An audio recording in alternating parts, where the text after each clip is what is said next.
욕심 많은 개라고 하는 이야기를 아마도 잘 아실 것입니다. 한 개가 길을 가다가 고기 한 덩이를 주워서 부지런히 집으로 가던 중에 다리를 지나다가 우연히 물속에 어떤 개가 자기 것보다 더 큰 고깃덩어리를 물고 있는 것을 발견하고 그것에 욕심이 생겨 그만 멍하고 짖다가 물고 있었던 고기를 떨어뜨렸다라고 하는 이야기 아마도 잘 아실 것입니다. 작은 것에라도 감사하고 욕심내지 말라라고 하는 그런 교훈을 하고 있습니다만 저는 이 이야기 속에서 우리 성도들의 이기적인 그런 모습들을 한번 생각해 보고자 합니다. 성도는 기본적으로 좋은 믿음을 소유하고 그 믿음을 누군가에가 알아주기를 바라는 그런 소망 가운데에 신앙생활을 하는 경우들이 참 많이 있습니다. 그러나 그런 자랑은 우리의 욕심일 수 있고 그 자랑으로 인해 오히려 믿음이 떨어지고 잃어버릴 수 있음을 오늘 예수님의 비유를 통해 깨닫기를 바랍니다. 연초부터 예수님의 비유 시리즈로 계속 말씀을 전하고 있는데 대부분의 비유는 누가복음에 집중이 되어져 있고 일부가 마가복음과 요한복음 그리고 마태복음에 기록되어 있습니다. 지금까지는 우리가 예수님의 사역 시간에 맞추어서 이제 누가복음을 중심으로 한 그런 비유들을 우리가 함께 좀 살펴보았다면 오늘부터는 예수님의 공생의 마지막 시기에 마태복음에 나타난 비유들을 잠시 함께 생각해 보고자 합니다. 여러분, 어떤 성도가 믿음이 좋은 성도일까요? 헌신이나 지식이나 이런 것들이 아니라 사실은 용서하는 믿음을 가진 성도가 우리가 본받을 만한 그런 좋은 믿음을 소유한 자다라고 할 수 있을 것입니다. 우리가 손양원 목사님의 일화를 잘 알고 계시지요. 두 아들을 죽인 사람을 자기의 양자로 받아들였다라고 하는 이야기를 통하여서 우리는 이 손양원 목사님을 기억합니다. 사실 손양원 목사님은 이 이야기뿐만 아니라 우리 기독교 역사 가운데 굉장히 설교를 잘 하신 분으로 우리가 기억을 할 수 있습니다. 그분의 설교들을 들어보면 얼마나 오늘날로 얘기하면 심플하고 핵심적인 것들로 우리의 마음을 감화감동시키는지 모릅니다. 그런데 우리가 이 손양원 목사님의 그 많은 설교들 중에 어떤 것을 기억하고 있지는 않고요. 오직 하나, 그의 용서하는 그 믿음, 그것을 우리가 기억하고 있으므로 우리는 그분을 믿음의 선조로 기억하고 있는 것들을 보아도 아마도 우리에게 있어서 어떤 사람이 정말로 믿음이 좋은 사람인가 라고 했을 때에 그것은 용서하는 믿음을 가진 사람이야말로 정말로 우리가 본받을 수 있는 좋은 믿음을 가졌다라고 생각하고 또 그런 소유자는 당연히 자랑할 수 있을 것이다 라고 생각이 되어집니다. 어떻게 하면 우리도 그런 자랑할 만한 믿음을 소유할 수 있겠습니까? 베드로의 질문에서부터 그 해답을 찾아보고자 합니다. 어느 날 베드로가 예수님께 여쭈었습니다. 형제가 내게 잘못하면, 내게 죄를 범하면 몇 번이나 용서하여 주어야 합니까? 한 7번 정도 용서하면 되겠지요? 하고 말했습니다. 당시 랍비들은 3번까지는 용서하되 4번째는 용서하지 말라라고 가르쳤습니다. 베드로도 이 사실을 잘 알고 있었습니다. 하지만 베드로는 3년 동안이나 예수님께 배우면서 일반적인 것으로는 하나님을 만족시킬 수 없다라고 하는 것들을 직감했기 때문에 완전수라고 할 수 있는 7번을 제시했습니다. 하지만 예수님은 7번씩 70번을 용서하라고 하는 범접할 수 없는 횟수를 제시하시면서 왜 그럴 정도로, 왜 그렇게 많은 용서를 해야 하는지를 그러므로 라고 하는 이야기로 오늘 이야기를 시작하고 있습니다. 어떤 임금이 1만 달란트의 빚을 진 사람을 불러서 결산을 하려 할 때에 이 사람은 아무것도 정산하지를 못했습니다. 임금은 그의 몸과 처, 자식까지 노예로 팔고 그의 모든 소유를 팔아서 결산할 것을 지시합니다. 그는 임금 앞에 엎드려 참으소서 다 갚으리다 라고 하지만 갚을 것이 없는 처지라는 것을 잘 아는 임금은 그를 불쌍히 여겨 빚을 탕감해 주었습니다. 이 사람은 임금에게 모임을 받고 나가서 자기의 동료를 만나 멱살을 잡고 자기에게 진 빚 100데나리온을 갚으라 했습니다. 그 동료는 그의 발 앞에 엎드려 참으소서 갚으리이다 했지만 그는 동료를 목에 가두었습니다. 이 광경을 지켜보던 다른 동료가 임금에게 이 사실을 보고했고 임금은 그 사람을 다시 불러 악한 종이라 하면서 탕감한 것을 취소하고 목졸들에게 넘겨줬다라고 하는 것이 예수님의 비유입니다. 예수님께서 용서에 대하여 묻는 베드로에게 이 같은 비유를 말씀하신 것은 용서하고 긍휼을 베푼다라고 하는 것에 대한 이해가 우리와 하나님 사이에 얼마나 다른지를 세 가지로 우리에게 보여주고 있는 것이죠. 먼저는 용서 혹은 긍휼의 횟수의 차이입니다. 베드로는 성인 군자라도 3번까지 용서하고 긍휼을 베푸는 것이 보통이라면 7번씩이나 용서한다면 스스로 참 대단한 사람이다 라고 할 뿐만 아니라 7번까지 용서하는 것으로서 용서는 충분한 것이다 라고 생각한 것이 분명합니다.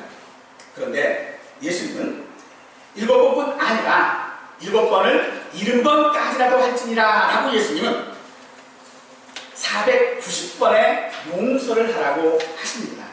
이 490번이라고 하는 숫자는 단순히 숫자를 말하는 것이 아니라 무한한 용서를 말씀하시는 것인 것을 여러분도 잘 아실 것입니다. 그래서 우리는 이 베드로의 성급했던 것들을 책 잡으면서 이왕 인습 쓰는 거 좀 더 쓰지 그랬으면 예수님께 칭찬을 받았을 것 아니냐라고 그의 인색함을 지적합니다. 그래서 우리는 베드로의 이 성급함을 책 잡으면서 그의 인색함을 지적하지만 그러나 우리는 베드로 사도의 그 인색함을 지적할 만한 자격이 없습니다.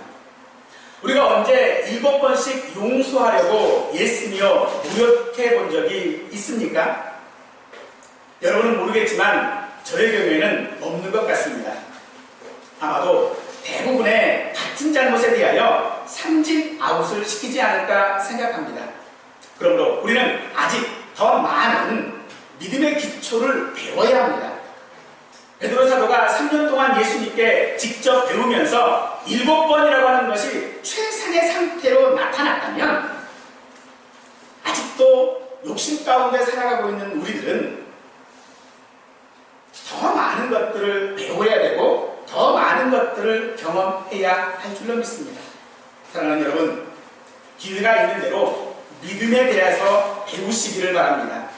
이 배움은 지식을 말하는 것이 아니라 직접적인 경험을 말하는 것입니다. 지식의 경험을 통하여 예수님을, 자신의 그런 경험들을 통하여 예수님을 주는 그리스도시요 살아계신 하나님의 아들입니다 라고 고백했던 베드로의 고백처럼 오늘 우리도 이 땅을 살아가면서 하나님의 용서를 체험할 때에 비로소 우리는 그런 예수님의 말씀을 아마도 이해할 수 있으리라 생각합니다. 용서를 체험하려면 우리는 죄를 고백해야 합니다. 하지만 죄를 고백한다라고 하는 것은 자기 자신을 나쁜 사람이라고 스스로 비방하는 것이고 자기를 괴롭히는 것이라고 생각할 수 있습니다. 하지만 죄의 고백은 우리에게 소망이 있습니다. 비로소 죄로부터 구원하시는 하나님을 알 수 있기 때문입니다. 그런 죄의 고백과 용서하시는 하나님을 알 때에 우리는 하나님의 그 긍휼하심을 직접 체험할 수 있게 되어지는 것입니다. 어거스틴은 그의 죄의 고백으로 인하여 하나님을 알 수 있다라고 하는 사실 때문에 자기의 그 죄들을 경사스러운 죄라고 그는 기도했습니다. 물론 은혜를 더하기 위하여 우리가 죄의 지을 수는 없습니다. 그러나 그는 자기 자신이 죄를 지었다라고 하는 사실에 대하여져서 그 죄를 발견했을 때에 하나님의 그 긍휼하심을 받을 수 있기 때문에 그는 그 자신의 과거에 지은 죄에 대하여 경사스러운 것이다 라고 그는 고백했던 것입니다. 그런데 예수님께서 이 비유를 말씀하실 때에 그러므로 천국은 이와 같으니라고 하시면서 이야기를 시작하셨습니다. 왜 여기서 천국을 언급하시는지 우리는 생각해야 합니다. 천국은 하나님의 나라라고도 하고 교회라고도 한다는 것을 여러분들은 익히 아실 것입니다. 따라서 여기서 천국을 언급하시는 것은 천국이 490번의 무한하고 제한이 없는 용서가 실행되는 것이다 라고 하는 것을 시사하고 있을 뿐 아니라 이미 고려한 이 땅에서의 하나님의 나라에 거한 성도들이 이와 같은 용서를 이 땅에서 실천하며 살아가야 한다라고 하는 것을 말씀하시는 것입니다. 그러므로 우리는 나의 죄를 고백함으로 용서받는 것과 같이 우리에게 죄 지은 자도 우리는 마땅히 사해 주어야 할 것입니다. 그러나 용서해야 용서받는 것은 아닙니다. 너희가 각각 마음으로부터 형제를 용서하지 않으려면 나의 하늘 아버지께서도 너희에게 이와 같이 하시리라고 합니다. 이 말씀은 하나님의 용서와 다른 사람에 대한 우리의 용서 사이에 끊을 수 없는 어떤 관계가 있다라고 하는 것을 말씀하고 있는 것이죠. 용서와 긍휼이 복음의 일부라고 하는 것을 우리에게 알려주는 것입니다. 따라서 예수님의 통한 하나님의 용서는 우리가 다른 사람을 용서하는 기초, 즉 이유가 되어야 하는 것입니다. 그가 빚을 다 갚았거나 혹은 일부라도 또는 갚고자 하는 의지를 보였기에 왕이 긍휼을 베푼 것이 아니라 나에게 용서를 구하고 사과했기 때문에 용서하는 것이 아니라 나를 용서하신 예수님 때문에 용서하고 긍휼을 잊지 말아야 한다라고 하는 것을 말씀하시는 것입니다. 오늘 이야기의 이 종은 빚을 청산할 능력이 없었습니다.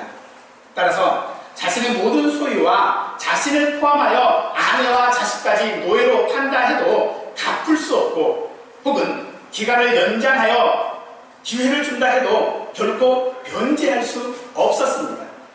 그럼에도 그는 참으소서 다 갚으리다 하며 긍휼이 아닌 기회를 요구하고 있지만 사실상 이것은 불가능한 것입니다. 당시 이 1만이라고 하는 숫자는 가장 큰 수였습니다. 또 달란트는 화폐의 단위 가운데 가장 최고의 화폐 단위였고 그것이 은이든 혹은 금이든 이 1만 달란트라고 하는 것은 우리가 상상할 수 없는 액수임에 틀림없습니다.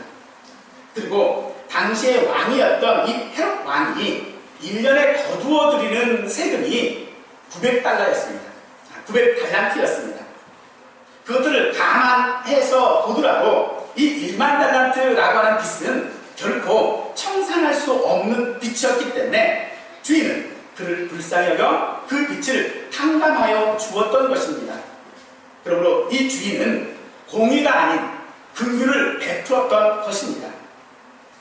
출애굽기 22장 27절 말씀에서 그가 내게 부르짖으면 내가 들으리니 나는 자비로운 자임이니라 라고 하나님께서 말씀하셨습니다. 바로 그분이 우리 하나님이시다라는 것인데 이런 하나님께서는 자기가 그런 분이기 때문에 그런 하나님이기 때문에 그의 백성은 마땅히 돈을 빌려주면 채주같이 하지 말아야 하고 이자를 받지 말아야 하고 옷을 저당 잡혔다면 해가 지기 전에 돌려주어야 한다라고 말씀하고 있는 것입니다. 즉 하나님 때문에 이스라엘 백성들은 자기에게 죄 지은 자, 자기에게 빚진 자에게 대하여져서 채주같이 하지 못한다라는 것입니다. 그러므로 오늘 이 주인은 그의 능력으로 갚을 수 없는 그 빚을 공의가 아닌 바로 긍휼로 하나님의 심정으로 탕감하여 주었던 것입니다. 사무엘상 30장에 보면 다윗의 이야기가 있는 것도 우리가 볼 수 있는데 다윗이 당시에는 시글락이라고 하는 성에서 거주하고 있었습니다. 다윗을 따르는 여러 사람들과 함께 이 시글락이라고 하는 곳에 거주를 하고 있는데 이 시글락이 다윗이 잠시 전쟁을 위해서 자리를 비운 사이에 아말렉이 그 성을 초토화시켜 버렸습니다. 그리고 어린아이들, 여자들을 또 모든 물건들을 다 잡아가 버린 거죠. 포로로 다 잡아가 버렸습니다. 그들이 전쟁에서 돌아왔을 때에 다윗과 함께 있던 600명의 병사들은 절망 가운데서 이 아말렉을 추적을 했습니다. 그 추적하는 과정 속에 이집트 소녀를 하나를 발견을 했는데 거의 죽게 된 상태였습니다. 다윗과 그의 병사들은 그를 잘 돌보아주고 잘 먹이로 말미암아 회복시켜 주었더니 알고 보았더니 이 이집트 소녀는 아말렉에 의하여 버려진 사람이었습니다. 결국은 이 아말렉을 쫓아갈 때에 이 이집트 소년이 길자리가 되어져서 전쟁에 승리하였다고 만추되어져 있고 잔치를 하고 있는 이 아말렉의 초소로 그들을 인도함으로 말미암아 손쉬운 승리를 얻게 되었습니다. 그런데 그 과정 속에서 그들은 이미 한 차례의 전쟁을 치르고 온 상태였기 때문에 많이 지쳐져 있는 그런 상태로 다시 아말렉을 추적을 해야 됐습니다. 그런 상태에 그들은 부솔이라고 하는 그런 시내에 이르렀을 때에 200명이 그만 낙오를 했습니다. 더 이상 가지를 못하는 것이죠. 그래서 다윗은 그 부솔 시내에 200명을 남겨놓고 나머지 400명만 데리고 아말렉을 치러 가게 되었는데 이제 그들이 돌아오게 되었죠. 그리고 돌아와서 부솔 시내에서 쉬고 있는 나머지 낙오됐던 200명을 만나게 되었는데 이 400명이 이야기합니다. 다윗에게 우리에게 공정한 분배를 해달라. 근데 그들에게 있어서 그 공정한 분배는 그 아말렉을 치러 갔던 400명에게만 분배하라는 것입니다. 그 일에 동참하지 않았던 200명에게는 결코 자기들이 취해서 가지고 온 것을 나누어 줄 수 없다고 말하는 것이죠. 그런데 다윗은 그 400명에 대하여 말할 때에 너희가 악하다라고 하고 있다는 것입니다. 왜냐하면 하나님께서 이집트 소년을 만나게 하여 주시고 그를 치유할 수 있는 너그러움을 주셨고 또한 그를 통하여 아말렉을 칠 수 있는 기회들을 주셨으면 그것은 우리가 아니라 하나님께서 하신 일이다. 그런데 어찌 하나님께서 하신 그 일에 우리가 공의를 내세울 수 있느냐라고 말하는 것이죠. 그래서 다윗에게 있어서는 400명이나 200명이나 똑같은 분열의 대상이 되었던 것입니다.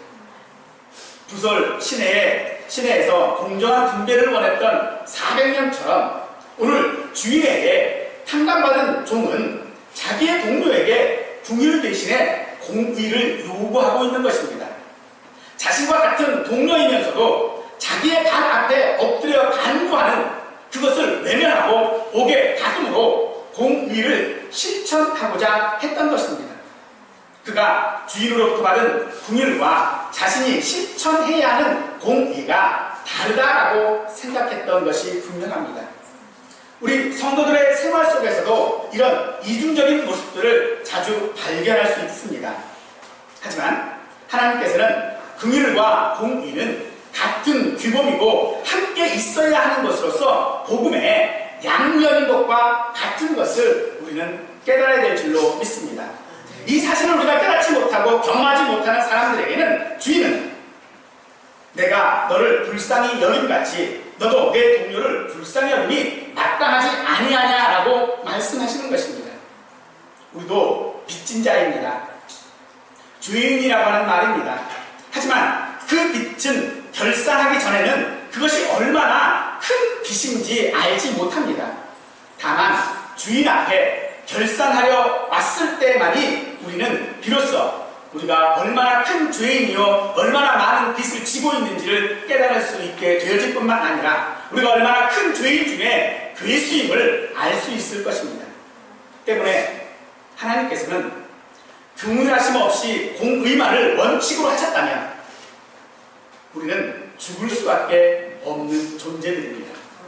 그러기에 우리는 공의를 공정하고 공정한 분배로 요구할 수 있는 처지가 아니라는 것입니다. 하지만 이 종은 자기의 동료에게 공의를 요구했습니다. 때문에 그는 자신의 그 공의대로 자신도 심판을 받아 옥졸에게 넘겨져 괴로움을 당하게 된 것입니다. 특별히 옥에 넘긴다 하지 아니하고 옥졸이라고 했던 이유는 이 옥졸이라고 하는 말이 괴로움을 주는 자라고 하는 뜻을 가지고 있습니다. 즉 공의를 행한다면, 공의를 요구한다면 우리 역시도 그 괴로움 가운데서 결코 벗어날 수 없다라는 말입니다. 여러분, 우리가 용서받고 긍휼함을 얻었습니다. 어떻게 그것을 우리가 알 수 있습니까? 어떻게 하나님께서 내게 그 많은 빛들을 다 청산해 주셨는지 우리가 어떻게 알 수 있습니까? 바로 그것은 우리가 긍휼과 용서를 베풀어야 하는 것이기 때문에 그렇습니다. 바울의 말처럼 나에게 죄를 범한 사람을 7번 용서했다라고 하는 것으로 우리가 하나님께 받은 긍휼과 공의를 만족시킬 수 있을까요? 그렇지 않다라는 것입니다. 예수님께서 베드로에게 말씀하시는 것은 우리가 그렇게 긍휼을 받았고 용서를 받았다라고 하는 사실이 오늘 우리에게 제한을 줄 수 없다는 것입니다. 하나님께서는 결코 우리의 모든 잘못들을 용서하심에 있어서 제한을 두시고 있지 않다는 것입니다. 그렇기 때문에 오늘 우리도 제한을 둘 수 없는 것입니다. 또한 우리가 이것들을 확신할 수 있는 것들은 우리도 그 유일한 증거로서 우리의 마음의 변화와 생활이 있어야 합니다. 종은 자신이 갚을 수 없는 빚, 해결할 수 없는 죄에 대하여 긍휼과 용서를 받았다라고 하는 것을 알지 못했습니다. 어쩌면 자신의 힘으로 그 모든 것들을 해결할 수 있다라고도 생각했을지도 모릅니다. 하지만 그가 자기의 동료를 불쌍하게 여기지 아니한 것으로 보아 그는 긍휼을 경험하지 못했던 것입니다. 사랑하는 성도 여러분, 오늘 우리는 하나님 앞에 긍휼하심을 경험하시는 분들이 되시기를 바랍니다. 그 긍휼하심을 내가 경험했다면 결코 내게 작은 빚을 진 자에게, 내게 작은 잘못을 한 자에게 우리가 결코 공의를 요구할 수 없을 것입니다. 다윗과 사랑을 맹세했던 요나단이 전쟁에서 전사했을 때에 그의 아들 무비보셋은 유모에 의하여 도망치다가 그만 유모가 떨어뜨림으로 말미암아 그는 평생을 불구로 살아가야 하는 왕족이 되었습니다. 그러나 그는 왕족으로 살아갈 수 없었습니다. 자기의 신분을 숨기고 비천하게 살아가야만 했고 그에게 있어서 다윗은 너무나도 두려운 존재였을 것입니다. 그러나 그는 다윗의 사랑을 받았습니다. 다윗은 무비보셋의 상태나 환경들 이런 것들 때문에 자신의 감정 가운데 영향을 받지 않고 온전히 무비보셋을 사랑으로 말미암아 그를 왕궁에서 다윗의 가족으로 다윗과 함께 있게 했습니다. 나중에 압살롬의 반역으로 인하여 다윗이 예루살렘을 떠나갔다가 다시 돌아올 때에 다윗을 영접한 무비보셋을 보니 그는 수염도 깎지 않고 먹지도 않았다라고 고백하고 있습니다. 공의를 따진다면 무비보셋은 정당한 왕족입니다. 아니 어찌 보면 다윗보다도 먼저 왕이 되어질지도 모를 그런 사람입니다. 그러나 그는 자기의 그런 처지를 공의라고 하지 아니하고 오직 다윗의 그 긍휼을 선택하고 다윗을 기다렸습니다. 이것이 긍휼을 받은 자의 모습일 것입니다. 이것이 오늘 우리가 긍휼을 받은 자로서의 모습이어야 한다라고 하는 것을 우리에게 보여주고 있는 것입니다. 사랑하는 성도 여러분, 우리가 믿음을 가지고 또 신앙을 가지고 생활하면서 자랑할 만한 일이 우리에게 결코 많지 않습니다. 아니 자랑할 것도 우리에게는 아마도 없을 것입니다. 그러므로 하나님께서는 우리에게 완전한 것을 요구하지 아니하시고 하나님 은혜를 우리에게 베푸심으로 우리가 그 은혜를 받았다라고 하는 것을 다른 사람에게 긍휼을 베푸는 것으로 자랑하기를 원하시는 것입니다. 나를 사랑하는 것이 아니라, 나를 자랑하는 것이 아니라 하나님의 긍휼하심을 자랑하라고 말씀하시는 것입니다. 때문에 야고보 사도는 우리에게 말합니다. 긍휼을 행하지 아니하는 자에게는 긍휼 없는 심판이 있으리라. 긍휼은 심판을 이기고 자랑하느니라 라고 말하고 있습니다. 즉 우리를 공의대로 심판하지 아니하시고 불쌍히 여김으로 긍휼로 심판을 다시 하지 아니하시는 우리 주님을 자랑, 즉 내가 긍휼을 입고 용서를 받았으며 은혜를 알게 하신 것을 자랑할 만한 것이다 라고 말씀하고 있는 것입니다. 더 직접적으로 말씀드리자면 용서받을 수 없는 죄인 중에 그리스도인 나를 하나님께서 불쌍히 여기심으로 용서하셨다. 즉 나는 전과자다 하는 것을 자랑하라는 것입니다. 내가 죄인이라는 것을 자랑하라는 것입니다. 내가 용서받을 수 없는 잘못을 한 죄인이라는 것을 세상 가운데서 자랑하라는 것이 오늘 예수님께서 우리에게 말씀하시는 비유인 것입니다. 일반 달란트에 비해 100데나리온은 비할 수 없는 너무나도 작은 것입니다. 얼마나 내가 죄인인가를 깨닫는 것이 오늘 우리에게 필요합니다. 내게 어떤 잘못들을 하는 사람들을 발견했을 때에 그 잘못은 내가 한 잘못과 비교할 수 없는 잘못이라는 것입니다. 이렇게 우리가 죄인인 것을 우리가 깨달았고, 그렇게 깨달으면 우리로 오늘 겸손하게 할 것이고 마음으로부터 다른 사람의 잘못을 생각조차 하지 못하게 할 것입니다. 비할 수 없는 은혜를 자랑하는 것, 그것이 곧 우리가 하나님께 진 감당할 수 없는 빚을 갚을 수 있는 길임을 깨닫고 하나님의 긍휼하심을 나타내는 대리자가 되시길 바랍니다.